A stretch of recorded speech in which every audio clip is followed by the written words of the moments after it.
Bienvenue dans La Voie des Cristaux, le podcast qui vous relie aux énergies subtiles du monde minéral. Je suis Luna Nat et aujourd'hui je vous propose de répondre à une question essentielle. Comment choisir la pierre qui vous accompagnera au quotidien ? On a parfois l'impression de se perdre dans la multitude de pierres existantes. Leurs noms, leurs couleurs, leurs propriétés, on se demande par où commencer. Est-ce qu'il faut une méthode, une liste, une intuition ?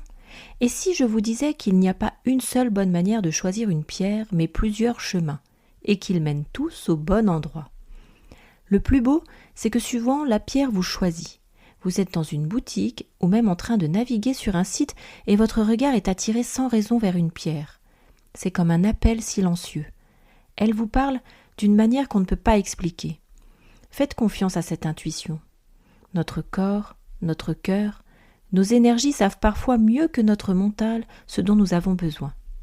Il y a aussi l'approche plus guidée. Vous ressentez une émotion particulière, stress, fatigue, besoin de confiance ou d'apaisement, et vous cherchez une pierre connue pour accompagner cet état. Dans ce cas, voici quelques pistes. Besoin de clarté mentale ? La fluorite ou le cristal de roche seront de bons compagnons. En quête de sérénité ?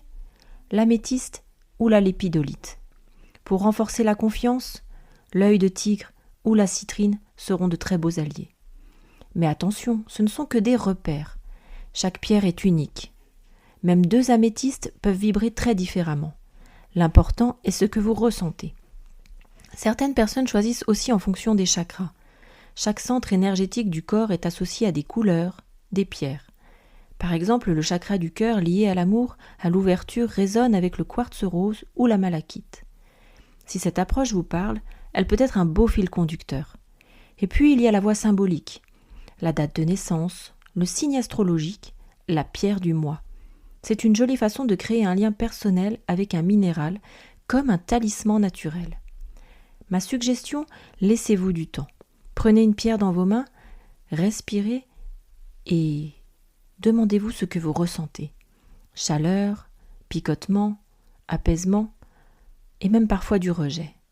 Votre corps est un merveilleux outil de perception énergétique.